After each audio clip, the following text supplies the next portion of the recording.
Everyone, কেমন আছো তোমরা সবাই? আমি Shreyasi from Canada, Bong Essence in কানাডার আরেকটা নতুন ব্লগে তোমাদের সবাইকে ওয়েলকাম জানাই। ব্লগের শুরুতেই সবাইকে জানাই হ্যাপি নিউ ইয়ার। কানাডাতে আমাদের নিউ ইয়ার সেলিব্রেশনটাই তোমাদের সাথে আজকের ব্লগে শেয়ার করব। কালকে 31 ডিসেম্বর আমাদের এক বন্ধুর বাড়িতে 31 এর পার্টি আছে, তো আমরা কিছু জিনিস বানিয়ে নিয়ে যাচ্ছি। তো আমি এখন বানাবো বেকড রসগোল্লা, আর তারপরে দেবাশিস বানাবে হচ্ছে চিকেন 65। আরেকজনকে ওখানে আমার বাবা মার সঙ্গে ফোনে ভিডিও কল লাগিয়ে দিয়ে বসিয়ে দিয়েছি, না হলে আমি রান্নাঘরে আসলে ও প্রচণ্ড বিরক্ত করে আমাকে। রান্নাঘরে এসে সব কিছু ঘাটাঘাটি করে, আমাকে কিছু করতে দেয় না। তাই ও এখন ওখানে ও দাদু দিদার সঙ্গে কথা বলছে ভিডিও কলে, আর আমি এখানে রান্নাটা শুরু করে দিই। What are you doing? What are you doing? That's a cupcake. I tried a cupcake, then I smelled cupcake means yummy. Okay. Oh, it's a cupcake. You made a cupcake. Here is it. Cupcake বানিয়েছে ওটা। তোমাদেরকে দিয়েওছে, তোমাদেরকে আবার দিয়েছে, আবার নিজেই খেয়ে নিচ্ছে। গুঁড়ো গুঁড়ো কাপকেক। দুষ্টু পুটু।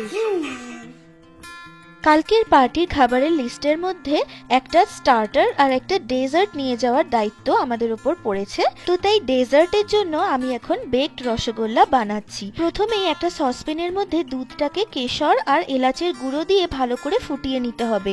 দুধটা ভালো করে ফুটে গেলে তার মধ্যে অ্যাড করে দিতে হবে কনডেন্সড মিল্ক আর গ্রেট করে রাখা খোয়া ক্ষীর। আর এই দেখো, ঠিক আরেকজন চলে এসেছে রান্নাঘরে আমাকে হেল্প করতে। যাই হোক, ক্ষীরটা গ্রেট করা হয়ে গেছে। এবার এটা অ্যাড করে ভালো করে আবার মিক্স করে দুধটা ঘন হয়ে আসলে সেটাকে একটা পাত্রে নামিয়ে রেখে দেব। এই রেডি হয়ে গেল আমার বেকড রসগোল্লার বেসটা। বাকিটা কালকে সকালে আমি বানাবো। আর স্টার্টারের জন্য বানানো হচ্ছে চিকেন 65। চিকেনটাকে ভালো করে ম্যারিনেট করে দেবাশিস অনেকক্ষণ আগেই রেখে দিয়েছিল। আজকে খালি চিকেনগুলোকে তেলে ডিপ ফ্রাই করে রেখে দেবে, আর কাল সকালে সসটার সঙ্গে টস করে নিলে চিকেন 65 রেডি হয়ে যাবে। দুটো আইটেমেরই বেসটা আমরা আগের দিন রাত্রিবেলা বানিয়ে রেখেছি, যাতে পরের দিন বিকেলে যাওয়ার আগে একদম ফ্রেশ নিয়ে যাওয়া যায়। আর আরেকজনকে দেখো, তার খুব মজা হয়েছে। আমরা দুজনেই রান্নাঘরে রান্না করছি, তাই ও আমাদের আশেপাশেই ঘুরে বেড়াচ্ছে। তো যাই হোক, সকালে ঘুম থেকে উঠে দেখলাম অলরেডি দেবাশিস চিকেন 65 এর জন্য গার্লিক চপ করা শুরু করে দিয়েছে। আর অন্যদিকে আমিও বেকড রসগোল্লাটা বাকিটা বানিয়ে ফেলবো। বেকড রসগোল্লা বানানোর জন্য এমনি দোকান থেকে রসগোল্লা কিনে নিয়ে এসেছি। প্রথমেই একটা বেকিং ট্রেতে রসগোল্লাগুলোকে ভালো করে রস চিপে সাজিয়ে নেব। আর ওভেনটাকে অলরেডি 350 ডিগ্রি সেন্টিগ্রেডে প্রিহিট করতে দিয়ে দিয়েছি। রসগোল্লাগুলো সাজানো হয়ে গেলে ওপর থেকে ছড়িয়ে দেব আগের দিনের বানিয়ে রাখা মালাইটা। মালাইটা এমন ভাবে ছড়াতে হবে যাতে প্রত্যেকটা রসগোল্লা খুব সুন্দরভাবে মালাইটা মেখে যায়।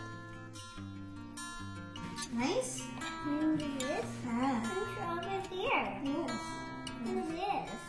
Good job.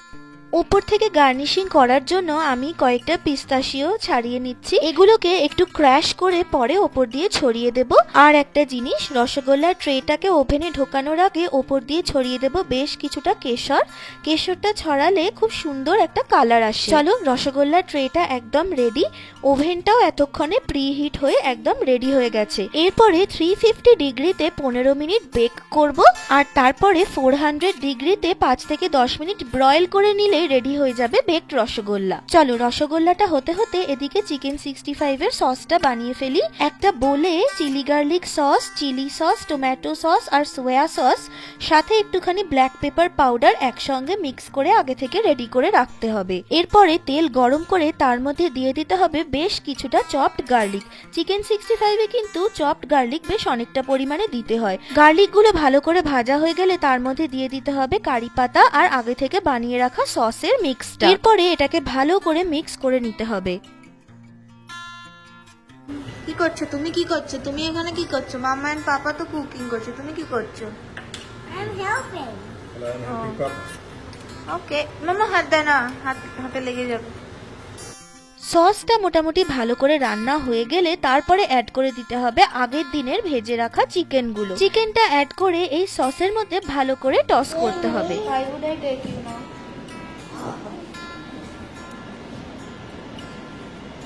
You see what Papa is cooking?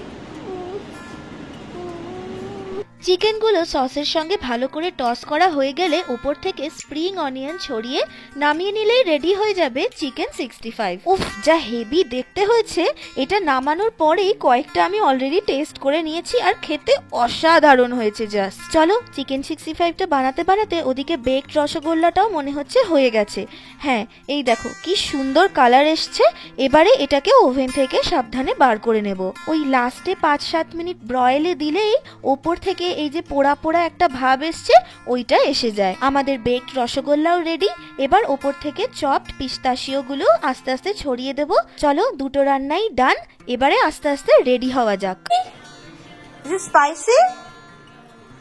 Is it spicy? Yummy? Oh. আজকে আমাদের 31st এর পার্টির থিম হচ্ছে ব্ল্যাক অ্যান্ড হোয়াইট। যাই হোক, তো ইদার ব্ল্যাক আর হোয়াইট, তো আমি এই ড্রেসটা সিলেক্ট করেছি।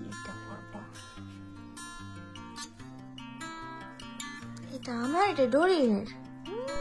সব মেয়েদের মতন আমারও মেকআপের প্রতি ফ্যাসিনেশন রয়েছে, তাই বক্সিং ডে শপিং হলে আমার মেকআপ বক্সে অ্যাড হয়েছে কিছু নতুন মেকআপ, যেগুলো ইউজ করে আমি আজকে মেকআপ করছি। And just look at the glow.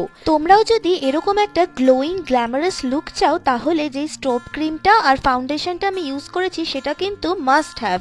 তোমাদের যদি লাগে আমাকে কমেন্ট বক্সে জানিও, আমি লিংক শেয়ার করে দেব। চলো কথা বলতে বলতে মেকআপটা ডান। এবারে খালি ইয়াররিংসটা পরবো আর চুলটা সেট করে নিলেই হয়ে যাবে। ওইদিকে ডোরিনা দেবাশিসও রেডি হয়ে গেছে। They are as usual waiting for me. যাই হোক, নিচে গিয়ে জ্যাকেটটা পরে বেরিয়ে পড়লেই হয়ে যাবে। আজকে আবার বাইরে খুব স্নোফল হয়েছে। কি স্নোফল হয়েছে বাবারে।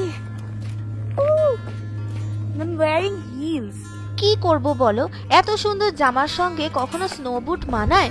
তাই জন্য হিলস পরেই বেরিয়েছি। কানাডাতে তো স্নোফলের শেষ নেই, আর এই স্নো এর অ্যাকর্ডিং ড্রেস আপ করতে গেলে সাজাগোজাই বন্ধ করে দিতে হবে। যেহেতু গাড়িতে করে যাচ্ছি তাই খুব একটা প্রবলেম হয় না। যাই হোক, চলে এসেছি অলমোস্ট আমাদের বন্ধুর বাড়ি।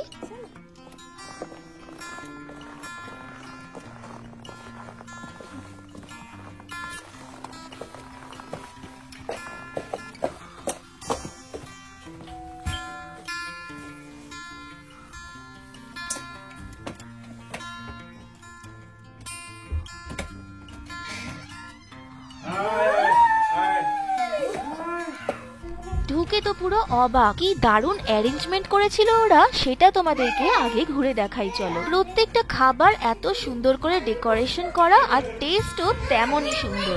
আমি তো ঢুকেই খাবার না খেয়ে আগে ছবি তুলতে ব্যস্ত হয়ে পড়েছি। যাই হোক, আমাদের পার্টি শুরু হয়ে গেছে। সবাই আস্তে আস্তে আসা শুরু করে দিয়েছে।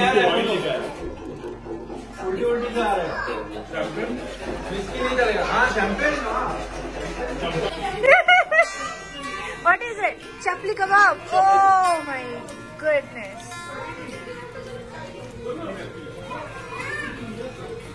This is our live counter. Live counter. Live counter. Hi. Huh? You have to see the cake. अरे वाह. ওই তো উপরে উপরে উপরে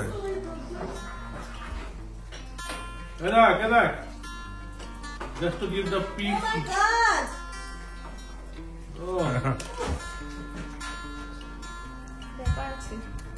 কথা হবে না। আমি এখানে বানাচ্ছি কসমোপলিটন। এটা একটা ককটেল। এটা কানাডাতেই আমার এক বন্ধুর কাছ থেকে শেখা, আর এটা বানাতে হেভি মজা লাগে। যাই হোক, নিউ ইয়ার পার্টি তো শুধু বড়দের নয়, বাচ্চাদেরও। যাদের ছোট বাচ্চা আছে তারা রিলেট করতে পারবে। যে কোনো পার্টিতে বাচ্চাদেরকে এন্টারটেইন রাখা হচ্ছে সবচেয়ে ডিফিকাল্ট কাজ। তাই ওদের জন্য আমার বন্ধু অঙ্কনা খুব সুন্দর সুন্দর গেমের অ্যারেঞ্জমেন্ট করেছিল। আর শুধু বাচ্চাদের গেম নয়, বড়দের জন্যও কিন্তু গেম ছিল।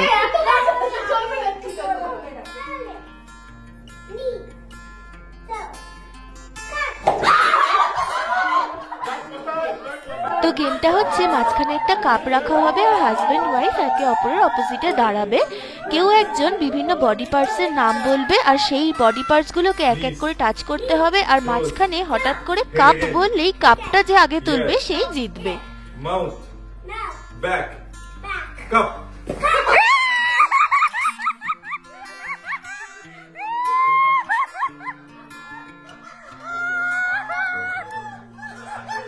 toes, knees and toes. Knees. Head, shoulders, Toes. hands and toes, knees and toes. Up and down. तुम एक वीडियो बनाओ, video view. Cup. Happy New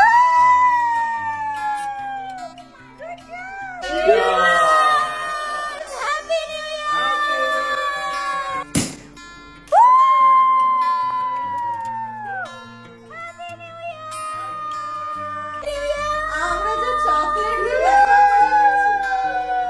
ঠিক রাত 12টার সময় হ্যাপি নিউ ইয়ার সেলিব্রেট করে বাচ্চাগুলোকে ওপরে খাইয়ে দাইয়ে চেঞ্জ করে একটা সুন্দর মুভি লাগিয়ে বসিয়ে দেওয়া হয়েছে। দেখো সবকটা কি সুন্দর লাইন দিয়ে বসে মুভি দেখছে।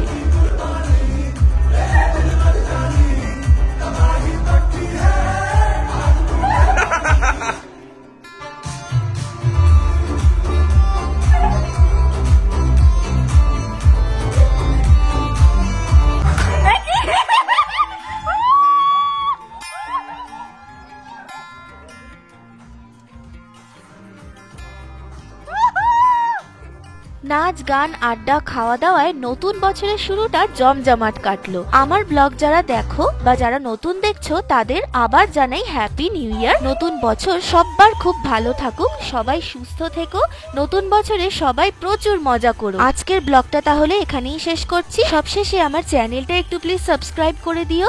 দেখা হবে আবার পরের ব্লগে, ততক্ষণের জন্য বাই বাই।